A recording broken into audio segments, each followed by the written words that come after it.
Hello friends, welcome to our Sonia and family channel. నిన్నటి వీడియోలో రుద్రపశుపతి నాయనార్ గురించి తెలుసుకుని అందరం తరించిపోయాము. ఈరోజు వీడియోలో నందనారు అనే నాయనార్ గురించి తెలుసుకునే చిన్న ప్రయత్నాన్ని చేద్దాము. అది సస్యశ్యామలమైన చోళ దేశం. మేల్కానాడాలోని ఆదనూర్ అనే చిన్న చిరు గ్రామం. ఆ గ్రామం చేసుకున్న పుణ్యం ఏమిటంటే అక్కడ ఎక్కువగా శివభక్తులు నివసిస్తూ ఉండేవారు. ఆ ఊర్లో ఎక్కడ చూసినా శివభక్తులే ఉంటారు. దాంతో చూసేవారికి అది ఒక గ్రామంలా కాకుండా కైలాసమేమో అనే భ్రమను గొలుపుతుంది. అదే గ్రామంలో చెరువుల్లో వికసించే తామరలు మనసుకి చాలా చాలా ఆహ్లాదాన్ని కలిగిస్తాయి. పచ్చని వాతావరణం ఎటు చూసినా మనసుకి ఎంతో ప్రశాంతతను కలిగిస్తూ ఉంటాయన్నమాట. పెద్ద పెద్దగా పెరిగిన వృక్ష రాజాగా అన్నట్టు ఆకాశంతో ఊసులాడుతూ ఉంటాయి. మధ్య మధ్యలో సరస్సులలో నుంచి ఎగిరిపడే చేపలు, ఆకాశాన్నంటే చెట్ల చిటారు కొమ్మలను అందుకోవాలని ఒబలాటంతో ఎగసిపడుతూ ఉంటాయి ఆ చెట్లు. పచ్చని పైరు పంటలతో ఇక్కడి ప్రజలంతా సుఖవంతమైన జీవితాన్ని గడుపుతూ ఉంటారు. ఇక ఇతరులకి ఈర్ష్య పుట్టిస్తూ ఉంటారు. అంత వైభోగాన్ని అనుభవిస్తూ ఉంటారు. ఆర్థికంగాను భక్తిలోను ఎంతో ముందంజలో ఉన్న ఈ ఊర్లో చివరిగా ఎక్కడో పక్కన హరిజనవాడ ఉంటుందన్నమాట. ఇక్కడే ఉండే వారంతా కష్టించి పనిచేసే వాళ్ళే. ఈ హరిజనుల వాడలో ఉండే వాళ్ళందరూ కూడా రెక్కాడితే కానీ డొక్కాడని రోజు కూలీలే. ఆ వాడలో ఎక్కువ మంది హరిజన వాడలో నందనార్ అనే గొప్ప పరమ భక్తుడు ఉండేవాడు. పురాకృత పుణ్య వైభవంతో నందనార్ అనుక్షణం శివ ధ్యాన తత్పరుడై ఉండేవాడు. అతను తన వృత్తి నిర్వహణ చేసుకుంటూ ఉన్నప్పటికీ శివనామాన్ని శివభక్తిని మాత్రం అస్సలు మర్చిపోయేవాడు కాదు. నందనార్ కూడా అంతే. వంశపారంపర్యంగా మాన్యపు భూములని దున్ని ఆ వచ్చిన పైకంతో జీవితాన్ని సాగిస్తూ ఉండేవాడు. రైతు పని చేస్తున్నప్పటికీ కూడా ఎప్పుడు శివభక్తిని విడిచిపెట్టకుండా ఆలయాల్లోని ఢక్కాలకు మద్దళ్లకు కావలసిన చర్మాలను సరఫరా చేస్తూ ఉండేవాడు. అలాగే వీణ, యాళం అనే వాయిద్యాలకు కూడా నరాలను తీగలుగా తయారు చేస్తుండేవాడు. అయితే ఆ రోజుల్లో గ్రామ కట్టుబాట్ల ప్రకారం గ్రామ నడివీధుల్లోకి కానీ ఆలయాల్లోకి కానీ హరిజనులను రానిచ్చేవారు కారు. ఆనాడు కొద్ది మందిలో పేరుకుపోయిన వర్ణ వ్యవస్థకి ఇది పరాకాష్ట. ఈ విధంగా తన కులవృత్తి విద్యను భగవంతుని సేవకు వినియోగిస్తూ ఆలయ బయటి ప్రాకారం వద్ద నుంచే ఎంతో భక్తితో ప్రదక్షిణ చేసుకుంటూ ఉండేవాడు. పరమేశ్వరుని రూపాన్ని హృదయంలో ప్రతిష్ఠించుకుని తన్మయుడైపోతూ ఉండేవాడు. ఆనందంతో ఉండేవాడు. కొంతసేపు ఆలయం బయటే ఉండి ఆ ప్రాకారాన్ని చూస్తూ అలా నిలుచుండిపోయేవాడు. ఉన్నదానితోనే ఆ భక్తిలో రమించిపోయేవాడు అనమాట. ఒక్కోసారి ఆలయాల్లో వేద పండితుల ఆధ్యాత్మిక ప్రవచనాలు కూడా జరుగుతుండేవి. వాటిని కూడా నందనార్ బయట నుంచే వింటూ ఆకళింపు చేసుకునేవాడు.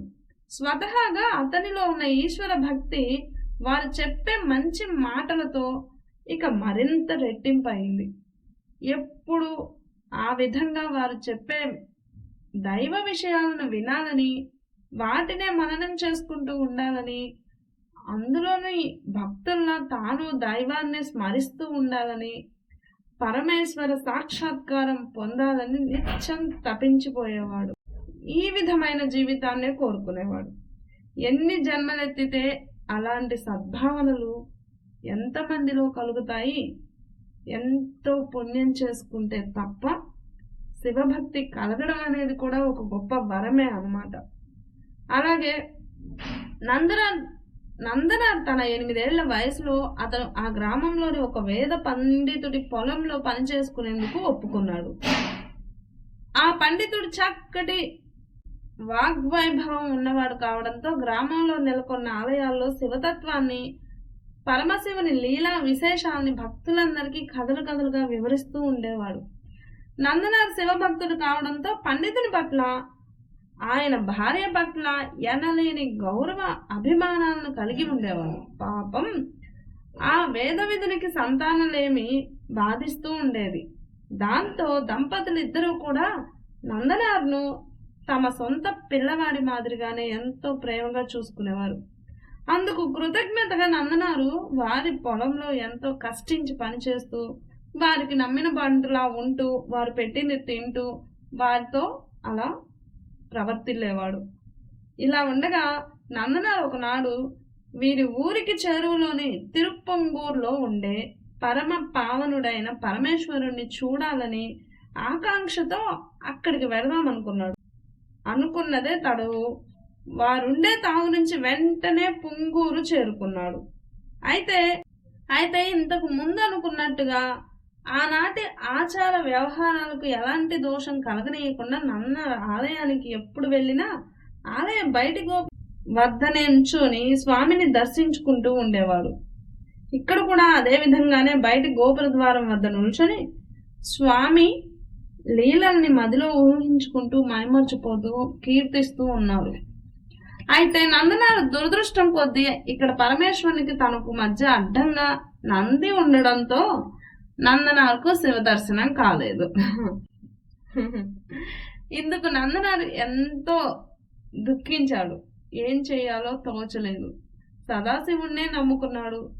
భక్తుని మదిలోని ఆవేదనను తెలుసుకున్నాడు.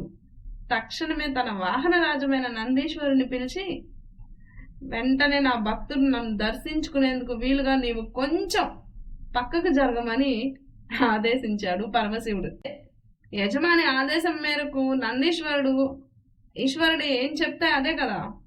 నందనార్ తన ప్రభువును దర్శించుకునేందుకు వీలుగా కొద్దిగా పక్కకు జరిగాడు. ఇప్పటికీ తిరుపుంగూరులో పక్కకు జరిగిన నందిని మనం చూడొచ్చు.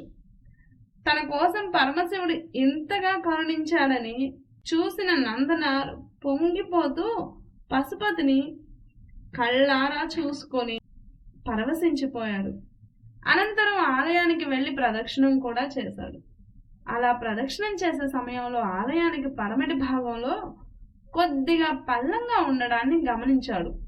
ఆ పల్లాన్ని చూడగానే నందనార్కు ఒక ఆలోచన వచ్చింది. ఆ పల్లం భాగంలో చెరువు తవ్వితే ఎంత బాగుంటుంది అనుకున్నాడు. ఆలోచన రావడం ఆలస్యం. మంచి వాళ్లకు వచ్చిన ఏ భావమైనా వెంటనే కార్యరూపం దాల్చి ఎదుట సాక్షాత్కరిస్తుంది. ఎందుకంటే వారి ఆలోచనల్లో ఏ విధమైన స్వార్థం ఉండదు, కపటత్వం ఉండదు, నిర్మలత్వం, స్వచ్ఛత తొణికిసలాడుతూ ఉంటాయి. కాబట్టే అవి అప్పటికప్పుడు కార్యరూపం దాలుస్తూ ఉంటాయి. ఇప్పుడు నందనార్ ఆలోచన కూడా చెరువు రూపంలో కట్టెదుట స్వచ్ఛమైన జలాలతో కనువిందు చేస్తుంది. అనుకున్న పని అనుకున్నట్టుగా చేసి ఆలయంలోని అభవుణ్ణి మరోసారి ఆనందంగా దర్శించుకొని తిరిగి స్వగ్రామానికి వచ్చేశాడు. ఇంతకు పూర్వం మాదిరిగానే ఇక్కడ ఉన్న ఆలయంలో దైవాన్ని దర్శించుకుంటూ తన నిత్యకృత్యం పనులు చేసుకుంటూ కాలం అలా జరుపుకొస్తూ ఉన్నాడు. ఆ విధంగా నందనార్ ఈశ్వర సేవ, యజమాని పొలం పనులు చేసుకుంటూ అందరికీ తనలో నాలుకగా మెలుగుతూ ఉండేవాడు. ఇలా రోజులు గడుస్తూ ఉన్నాయి. అయితే నందనార్ పుట్టుక, పెరిగిన వాతావరణ ప్రభావం కారణంగా అతని భాష, పలుకు కొంచెం మొరటుగా ఉండేవన్నమాట. కానీ అతను పనిచేసే బ్రాహ్మణ దంపతులు ఇద్దరూ నందనార్ వేష భాషలకు అంత ప్రాధాన్యత ఇచ్చేవారు కారు. కేవలం అతని నిజాయితీ, త్రికరణ శుద్ధికే ప్రాధాన్యత ఇస్తూ అతన్నెంతో అభిమానంతో చూసుకునేవారు. నందనారు ప్రతినిత్యం సాయంత్రం యజమానిని కలిసి రోజంతా పొలంలో ఏ పనులు చేశాడో చెప్పేవాడు. ఇలాగే ఒకరోజు నందనారు పొలం పనులు ముగించుకొని ఎప్పటి మాదిరిగానే యజమాని ఇంటికి వెళ్ళేసరికి కొద్దిగా ఆలస్యమైంది. నందనారుకు యజమాని ఇంట్లో ఎక్కడా కనిపించలేదు. పండితుని భార్య నందనార్తో మరునాడు వచ్చి భర్తను కలుసుకోవచ్చు, భోజనం చేసి ఇంటికి వెళ్ళమంది. కానీ నందనార్కు యజమాని కలవకుండా వెళ్లేందుకు మనస్కరించలేదు. యజమాని ఇంటికి వచ్చే వరకు అక్కడే ఉండిపోవాలని నిశ్చయించుకున్నాడు. సరే, చివరికి యజమాని భార్య నందనార్తో ఆయన దగ్గరలో ఉన్న శివాలయంలో ప్రవచనం చెబుతున్నారని, ఇంటికి వచ్చేసరికి ఆలస్యం అవుతుందని, కాబట్టి శివాలయంలోనే ఆయన్ను కలిసి మాట్లాడి ఇంటికి వెళ్ళిపోమని చెప్పింది. దాంతో నందనారు బెరుకుగా శివాలయం వద్దకు వెళ్ళాడు. అయితే ఆనాటి ఆచారం ప్రకారం నందనార్ ఆలయంలోకి వెళ్లేందుకు వీలు లేకపోవడంతో బయటనే భక్తులకు దూరంగా నిలబడి యజమాని చెప్పే భక్తి ప్రవచనాన్ని ఎంతో శ్రద్ధగా వింటున్నాడు. యజమాని ప్రవచనం, ఆయనలోని అపారమైన జ్ఞానం నందనారు హృదయాన్ని ఎంతగానో కదిలించాయి. ప్రవచనం విన్న వెంటనే నందనారుకు యజమానిపై గల పూజ్య భావం మరింత ద్విగుణీకృతమైంది. తన యజమాని చెప్పే ప్రతి విషయాన్ని ఎంతో శ్రద్ధాభక్తులతో విన్నాడు. ఆనాడు యజమాని చిదంబరంలో నటరాజు వైభవాన్ని గురించి వివరించాడు అందరి భక్తులకి. ఆ స్వామి గొప్పతనాన్ని, మహిమను, లీలా విశేషాన్ని ఎంతో అద్భుతంగా వర్ణించి వివరించగా, చివరిగా మనిషిగా జన్మించినందుకు చిదంబరంలోని నటరాజ స్వామిని ఒక్కసారైనా సరే చూడకపోతే ఆ జన్మ వృధా అయినట్లే అని ప్రసంగం ముగించాడనమాట. సరే, యజమాని చెప్పిన మాటల్ని శ్రద్ధాభక్తులతో నందనారు చెవులు మారు మ్రోగుతూ ఉన్నాయి. అంత శ్రద్ధాభక్తులతో విన్నాడనమాట. అతని హృదయంలో బలంగా ఒక్కసారైనా సరే చిదంబరం దర్శించుకోవాలనే కోరిక కలిగి పొద్దుపోయే వరకు తన కోసం ఎదురు చూస్తున్న నందనారుని చూసి విషయం ఏమిటని ఇంతలోపు యజమాని ప్రశ్నించాడు.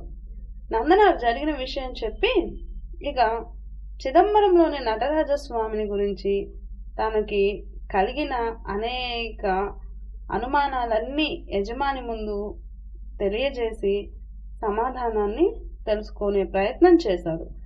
ఆ ప్రశ్నలను విన్న యజమాని కొంచెం ఆశ్చర్యపోయాడు, కానీ పెద్దగా ఏమీ పట్టించుకోలేదు. ముందు భోజనం చేసి రాత్రికి అక్కడే నిద్రించమని నందనారుతో చెప్పాడు. నందనారు యజమాని చెప్పినట్లు భోజనం అయితే చేశాడు, కానీ నిద్రించే స్థితిలో మాత్రం లేడు. తిరిగి నటరాజస్వామి గురించి తనకు కలిగిన సందేహాలన్నీ తీర్చమని ప్రాధేయపడ్డాడు. అప్పుడు యజమాని ప్రశ్నలకు ముక్తసరిగా సమాధానాలు చెప్పి శివ చిదంబరం అనే మూల మంత్రాన్ని జపించుకుంటూ ఉండమని, అలా చేస్తే నటరాజస్వామి ఆశీస్సులు లభిస్తాయని చెప్పి ఆ రాత్రి ఇంటికి పంపించేశారు. నందనారుకి ఏదో తెలియని ఉద్విగ్నత. ఆ రాత్రంతా నిద్రపట్టలేదు. యజమాని చెప్పిన ఆ మూల మంత్రాన్ని క్షణమైనా ఆపకుండా జపిస్తూనే ఉన్నాడు. అతనిలో కొత్తగా కలిగిన ఉత్సాహం అతన్ని తెల్లవారకు మునిపే పొలానికి వెళ్లేలా చేసింది. తెల్లవారేసరికి ఆ రోజు చేయాల్సిన పొలం పనులన్నీ పూర్తి చేసేశాడు. తర్వాత యజమాని వద్దకు వెళ్లి తాను త్వరగా ఇంటికి వెళ్లేందుకు అనుమతిని కోరాడు. నందనారు ప్రవర్తనలో కొత్తగా కనిపిస్తున్న మార్పుని చూసి యజమాని చాలా ఆశ్చర్యపోయాడు. నందనారుని ఇంటికి వెళ్లి విశ్రాంతి తీసుకోమని చెప్పి పంపించి వేశాడు. నందనారు ఇల్లు చేరి ఆ చిన్న కుటీరంలో యజమాని ఉపదేశించిన శివ చిదంబరం మంత్రాన్ని గంటల తరబడి తన్మయత్వంతో జపిస్తూ ఉండిపోయాడు. ఈ విధంగా మరో 2 రోజుల పాటు అప్రయత్నంగా జపం చేస్తూనే ఉండిపోయాడు. అలా మంత్ర జపం నుండి లేచేసరికి ఇంతకు ముందెన్నడూ లేని ఒక దివ్యమైన మార్పు అతనిలో ప్రస్ఫుటంగా కనిపిస్తుంది. అతని పూర్వపు స్వభావానికి ఇప్పుడున్న పరిస్థితికి అసలు కొంతనే లేదు. ముఖంలో కొత్త కాంతి, స్థిత ప్రజ్ఞత ఒకదానితో ఒకటి పోటీ పడుతూ ఎంతో తేజోవంతంగా వెలిగిపోతుంది. నందనార్ భాషలో కూడా అనూహ్యమైన మార్పు వచ్చింది. ఇంతకు ముందు కాస్త మొరటిగా యాసగా మాట్లాడిన వాడు ఇప్పుడు అతను శుద్ధంగా భాషా కోవిదులు సంభాషించే భాషను మాట్లాడుతున్నాడు. నందనార్లో వచ్చిన అద్భుతమైన ఈ మార్పును చూసి గ్రామస్తులందరూ నివ్వెరపోయారు. వారంతా గబగబా యజమాని వద్దకు వెళ్లి నందనార్లోని మార్పు గురించి తెలియజేశారు. నందనార్ను తక్షణమే తన వద్దకు తీసుకురామని గ్రామస్తులను ఆదేశించాడు వేద పండితుడు. నందనారు తన యజమాని వద్దకు వచ్చాడు. నందనారులో వ్యక్తమవుతున్న దివ్య తేజస్సును చూసి యజమాని కూడా ఆశ్చర్యపోయాడు.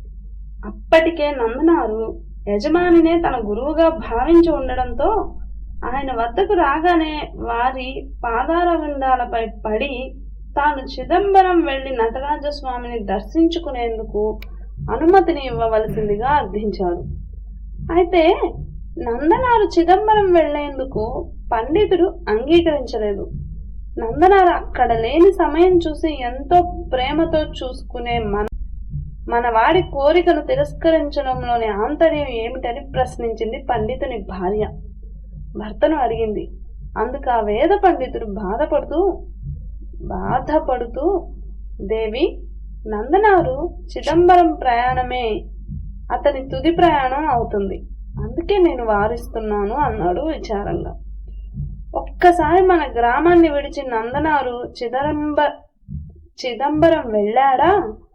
తిరిగి అతనెన్నడూ ఇక్కడికి రాడని అతనితో కలిసి ఉండే అవకాశం మనకు ఇక ఉండదని భార్యతో చెప్పాడు. నందనారుపై పండితుడికున్న ప్రేమాభిమానాలు అంతా ఇంతా కావు. ఆ మమతాను బంధమే నందనారు చిదంబరం వెళ్ళనీయకుండా కట్టడి చేస్తున్నాయి. దాంతో నందనారుని పిలిచి, నందనార్, తక్షణమే మనకున్న 100 ఎకరాల భూమిని సాగు చేయడానికి అనుకూలంగా సిద్ధం చేయమని ఆదేశించాడు యజమాని. ఆ పొలమంతటిలో పంట పండించి ఆ పంటని ఇంటికి చేర్చాక నీవు చిదంబరం నిరభ్యంతరంగా వెళ్ళవచ్చని చెప్పాడు. యజమాని ఆదేశాన్ని విన్న నందనారు మదిలో దుఃఖం పొంగుకొచ్చింది. నీరు లేక బీడు భూమిగా ఎండిపోయిన పొలాన్ని చూసి కన్నీరు కార్చాడు నందనారు. జీవితం క్షణభంగురమైనది. గుర్తు తెచ్చుకొని వీలైనంత త్వరగా చిదంబరానికి వెళదామని మనసులో బలంగా కోరుకొని ఎలా సాధ్యం చేస్తావో అంతా నీదే భారం అనుకుంటూ సొమ్మసిల్లిపోయాడు. నందనారు మనసులో చిదంబరం వెళ్ళాలని ఎప్పుడైతే బలమైన సంకల్పం కలిగిందో అప్పుడే అక్కడ కైలాసవాసుడు తన మనసులో ఇతని భక్తిని లోకానికి విశదం చేద్దామని ఒక నిర్ణయం తీసుకున్నాడు. వెంటనే ఈశ్వరుడు భూతగణాల్ని నందీశ్వరుణ్ణి పిలిచి రాత్రికి రాత్రే నందనారు యజమాని 100 ఎకరాల పొలంలో పంట పండించి ఇంటికి చేర్చమని ఆదేశించాడు.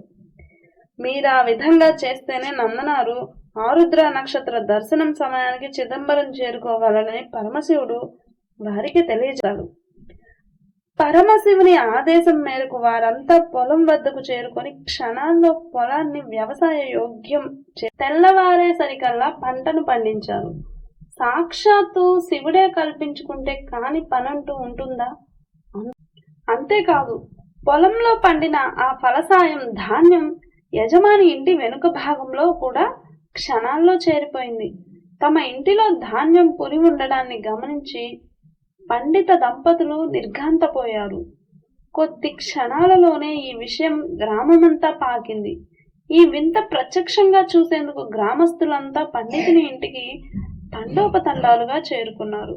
అంతకు ముందు అనేక సార్లు పండితుడు నందనారుని ప్రేమారా అక్కుకు చేర్చుకోవాలనుకునేవాడు. కానీ అనిపించిన ప్రతిసారి నందనారు నిమ్న కులస్తుడని ఆలోచనతో వెనక్కి తగ్గేవాడు. నందనారు భక్తిని కళ్ళారా చూసిన పండితుని అహంకారమంతా అణిగిపోయింది. వెంటనే కులమతాలను ఆవలికి నెట్టేశాడు. ధనిక పేదల ప్రసక్తి మనసులో నుంచి తోసే నందనారు ఉన్న చోటుకే పరిగెత్తుకుంటూ వెళ్ళి పిల్లవాని పాదాలపై పడి పైకి లేచి అతన్ని గాఢంగా హృదయానికి హత్తుకున్నాడు. నందనారు కూడా తన యజమాని మానసిక గురువైన వేద పండితుని పాదాలపై పడి సాష్టాంగ దండ ప్రణామం ఆచరించాడు. ఆ మరుక్షణమే తన గురువు అనుమతితో చిదంబరానికి బయలుదేరాడు. మనస్సును మహేశ్వరునిపై లయం చేసి శివదర్శనం అయ్యే వరకు అన్న పానీయాలు కూడా తీసుకోకూడదనుకుంటూ చిదంబరం బయలుదేరాడు. మైళ్ళకు మైళ్ళు ప్రయాణం సాగిస్తూ ఉన్నాడు. అభవుణ్ణి చూడాలనే ఆశయమే తప్ప అలుపు సొలుపు లెక్క చేయడం లేదు. పంట పొలాల్ని పోక ఈ తోటలను అధిగమించి తాండవేశ్వరుని సన్నిధికి వెడుతూనే ఉన్నాడు. అతను పయనించే మార్గమంతా ఈశ్వరమయంగా కనిపిస్తోంది. అలా ఎంత దూరం ప్రయాణం చేసినా అసలు చేసిన భారం కూడా అతనిలో కనిపించడం లేదు. మొత్తానికి నందనార్ ఎన్నాళ్ల కలో ఈనాటికి నెరవేరిందన్నట్లు చిదంబరం పొలిమేర్ల వరకు వచ్చాడు. ఊళ్ళోకి ప్రవేశించాడు. అత్యున్నతమైన గోపుర ప్రాకారాలతో కూడిన అపురూప దివ్య నటరాజ నిలయం నందనార్ కంటికి కనిపించగానే వాటిని హృదయంలో తలుచుకొని అక్కడికక్కడే భూమి మీదకు సాష్టాంగపడ్డాడు. తిరిగి వెంటనే లేచి ఆలయానికి మరింత త్వరగా చేరుకుందామన్న కోరికతో నడక వేగాన్ని కొద్దిగా పెంచాడు. చిదంబరం రావడానికి అతను పడ్డ శ్రమంతా ఒక ఎత్తు అయితే ఈ కాస్త దూరం వెళ్ళడం ఒక ఎత్తు. ఆలయ సన్నిధి చేరువవుతుంటే ఆలయ ప్రాంగణంలోని యజ్ఞకుండాల్లో సాగుతున్న హోమం తాలూకు ధూమం ఆకాశంలోకి పయనిస్తూ అతనికి కనిపించింది. అలాగే ఋత్విక్కులు చదువుతున్న వేద మంత్రాల సుస్వరాలు నందనార్ వీణులకు శ్రావ్యంగా వినిపిస్తున్నాయి. వెంటనే ఆ యజ్ఞ సంరంభాన్ని వేద మంత్రాలను దగ్గర నుండి వినగలిగే భాగ్యానికి నేను నోచలేదే అన్న బాధ అతని హృదయాన్ని. దీనికి అంతటికి కారణం నేను నీచకుల సంజాతునిగా జన్మించడమే కదా అని విచారిస్తూ చూడాలనే కోరికను బలీయంగా పెట్టి చూడకుండా వద్దని వారిస్తూ నివారించడం కంటే శాపం ఇంకేముంటుందని పొర్లి ఏడుస్తున్నాడు. ఆలయంలోనికి వెళ్లకుండా బయట నుంచి అక్కడి దివ్య దృశ్యాలను చూస్తూ దగ్గర నుండి చూసినట్టే భావిస్తున్నాడు. ఈ పుణ్య నగరంలో దాదాపు 3000 బ్రాహ్మణ కుటుంబాలు ఉంటాయని విన్నాను. వారంతా నిత్యం నటరాజేశ్వరుని దివ్యంగా చూడగలగడానికి వారెంత పుణ్యం చేసుకున్నారో కదా అనుకున్నాడు. అటువంటి శుద్ధ ఆచార వ్యవహారాలు పాటించే ఆ అర్చకవర నడయాడే ఇక్కడ నాలాంటి పంచముడు ప్రవేశించి అపవిత్రం చేయకూడదని అనుకున్నాడు. ఆలయ నియమాలు ఉల్లంఘించి లోనికి వెళ్ళలేడు.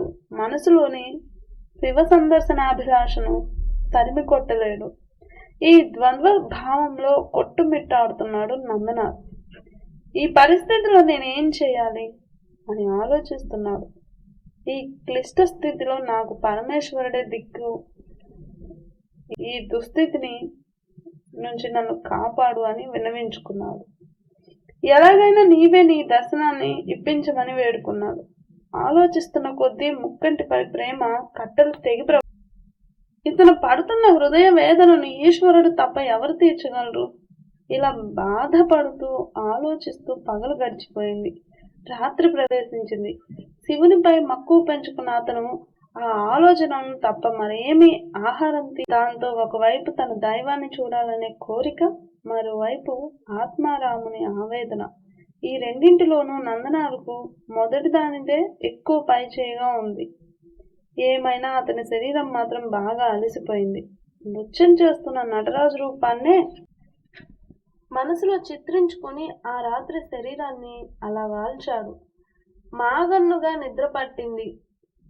స్వగ్రామం నుంచి చిదంబరం వరకు కాలినడకన ఇంత దూరం ప్రయాణించి వచ్చే శరీరం బాగా అలసిపోయింది. మాగన్ను నిద్ర కాస్త ఆదమర్చిన నిద్రగా అయిపోయింది. శరీరం అలసట తీర్చుకుంటుంది. ఇప్పటికైనా అతని మనసు అలసట తీరుద్దామని పరమేశ్వరుడు సంకల్పించుకున్నాడా లేదో మరి. ఎదుటివాడు పడుతున్న బాధను తోటి వారితో పంచుకోకపోవచ్చు, కానీ తననే నమ్ముకున్న భక్తుడు బాధపడుతుంటే భగవంతుడు ఎంత మాత్రం చూడలేడు. అందుకే నీవు తప్ప నన్ను రక్షించేవారు ఎవరూ లేరని గజేంద్రుడు వేడుకున్నాడప్పుడు. వచ్చిన విష్ణుమూర్తిలా మృత్యుపాశం నుంచి నన్ను కాపాడి వెలికి తీసుకురా అని దీనంగా ప్రార్థించిన బాల భక్తుని కోరిక తీర్చేందుకు వచ్చిన మహాశివునిలా క్షీరసాగర మదన సమయంలో పొగలు కక్కుతూ లోకాలను భస్మీపటలం చేసేందుకు వెలువడ్డ హలాహలాన్ని అరచేతితో పట్టుకొని మింగిన గర్ల కంఠునిలా జగదీశ్వరుడు నందనార్ మొరలు ఆలకించాడు. ఇతని మనోవేదనను తీర్చేందుకు స్వయంగా తానే బయలుదేరాడు. ఇందుకు నిదర్శనంగా ఆదమర్చి నిద్రిస్తున్న భక్తుని మదిలో తొలిచి వేస్తున్న సందేహాన్ని పటాపంచలు చేసేందుకు అతని కలలో కనిపించి చిరునవ్వులు చిందిస్తూ, భక్త, బాధపడకు, ఇక నీవు ఎంత మాత్రం విచారించిన అవసరం లేదు. నీ జన్మదోషం పరిహారం అయ్యేలా నేను చేస్తాను. వెంటనే నీవు అగ్ని ప్రవేశం చేసి శుద్ధి పొందు. అనంతరం నా దర్శనం నీకు లభిస్తుంది అని చెప్పి అదృశ్యమయ్యాడు. ఒక్క నందనార్కు కలలో కనిపించి ఊరుకోలేదా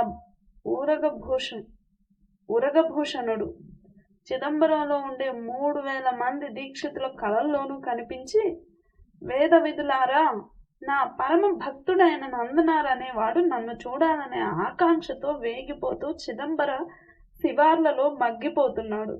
వెంటనే మీరు అతని కోసం అగ్నిగుండాన్ని సిద్ధం చేసి ఉంచమని ఆజ్ఞాపించి కలలో అంతర్హితుడయ్యాడు. నటరాజేశ్వరుని ఆజ్ఞానుసారం చిదంబరంలో ఉండే దీక్షిత బ్రాహ్మణులందరూ అప్పటికప్పుడు నిద్ర నుంచి లేచారు. ఆలయంలోని కనక సభా ద్వారం వద్ద పోగయ్యారు. వాళ్లలో వాళ్ళు తమకు శివుడు ఆదేశించిన విషయాన్ని చర్చించుకుంటున్నారు. సాక్షాత్తు శివుడే ఆజ్ఞాపిస్తే కాదనే వారెవరమంటూ కరుణా స్వభావుడైన నటరాజు పాద పద్మాలకు నమస్కరించి అక్కడ ఒక శివాజ్ఞ మేరకు అగ్నిగుండాన్ని ఏర్పాటు చేశారు. అనంతరం వారంతా కలిసి సాక్షాత్తు శివుడే మెచ్చుకున్న నందనార్ భక్త మహాశయుడన్న ఊరి వెలుపలికి వచ్చి అతన్ని చూశారు. గాఢ నిద్రాపరవశుడై ఉన్నాడు. నందనార్ దీక్షిత దాసులంతా ఆ భక్తుని నిద్రలేపుతూ, శివభక్తాగ్రేశ్వర, ఉమాపతి నిన్ను కరుణించాడు. నీ కోసం ఇక్కడ ఆలయంలో ఒక అగ్నిగుండాన్ని ఏర్పాటు చేయమని మమ్మల్ని ఆజ్ఞాపించాడు. మేము ఆ విధంగానే చేశాం, రమ్మని తెలియచేశారు. నందనారు ఉలిక్కిపడి లేచి వారందరి పాదాలకు నమస్కరించి, అయ్యలారా, నా జన్మ ధన్యమైంది అంటూ వారితో ఆలయాన్ని చేరి అక్కడి దక్షిణ ద్వార సమీపంలో వేద విధులు ఏర్పాటు చేసిన అగ్నిగుండంలో అగ్ని ప్రజ్వరిల్లడాన్ని గమనించాడు. నందనార్ అగ్నిదేవునికి ప్రదక్షిణం చేస్తూ నటరాజ శ్రీ చరణాన్ని మనసులో నిలుపుకొని ఓం నమ శివాయ పంచాక్షరిని జపిస్తూ అగ్నిగుండంలో ప్రవేశించాడు. పరమ శివభక్తుడైన నందనార్ అగ్నిగుండంలో ప్రవేశించగానే గుండంలో జ్వలిస్తున్న అగ్ని శిఖల మంచు బిందువుల మాదిరి నందనారుకు హాయిని చేకూరుస్తూ హారిక మాలికలా అతని గలసీమను అలంకృతమయ్యాయి. అంతే, వెంటనే నందనార్ పంచమ రూపం మాయాదేహం మాయమైంది. విప్రోత్తమునిలా మేనిపై యజ్ఞోపవీతం, నుదుటిపై విభూతి రేఖలు, జటా బంధంతో శివునికి ప్రతిరూపంలో వెలికి వచ్చాడు. ఆ సుందర దృశ్యాన్ని చూసి దేవతలు పుష్పవృష్టి కురిపించారు. దేవ దుందుభులు మోగాయి. దాంతో నందనార్కు తాను తక్కువ కులస్థుడననే న్యూనతాభావం పరమేశ్వరుని దయ వల్ల ఇప్పుడు పూర్తిగా అతని మనసులో నుంచి తొలగిపోయింది. వేద విధులైన దీక్షితులందరూ ఉచ్చస్వరంతో వేద మంత్రాలు చదువుతూ నందనార్ను ఆలయ మర్యాదలతో సగౌరవంగా ఆలయంలోకి తీసుకుని వెళ్లారు. నందనారు చిరకాల వాంఛ అయిన కనక సభలో కొలువైన శివదర్శనం ఇన్నాళ్లకు నెరవేరింది. మైమరిచిపోయాడు. శివుని అర్చించాడు. అతని మనోనేత్రానికి గోచరించిన నటరాజు ఆనంద తాండవాన్ని తనివి తీరా వీక్షించి తన్మయుడయ్యాడు. ఇంతలో ఆలయంలో హఠాత్తుగా మిరుమిట్లు గొలిపే వెలుగురేఖ మెరిసింది. మెరుపు మెరియడమేమిటి, అందులో నందనారు లీనమైపోవడమేమిటి, రెండూ ఒకేసారి జరిగాయి. మెరుపు మాయమైన తర్వాత చూస్తే అక్కడ నందనారు లేడు. వెలుగులో అంతర్ధానమయ్యాడు. నటరాజు స్వామిలో శాశ్వతంగా లీనమయ్యాడు ఆ మహాభక్తుడు. ఈ శివభక్తుని నాయనార్ల చరితం విన్నవారు, చదివినవారు అందరూ కూడా ధన్యులు అవుతారు. అంత గొప్ప మహాశివభక్తులు. అలాగే తర్వాత వీడియోలో తిరుకురుప్ప తొండ నాయనార్ అనే ఒక మహాశివభక్తిని చరిత్రను తెలుసుకునే చిన్న ప్రయత్నాన్ని చేద్దాం. మీకు నచ్చినట్లయితే ప్లీజ్ లైక్ చేయండి, షేర్ చేయండి, సబ్స్క్రైబ్ చేయండి. ధన్యవాదాలు.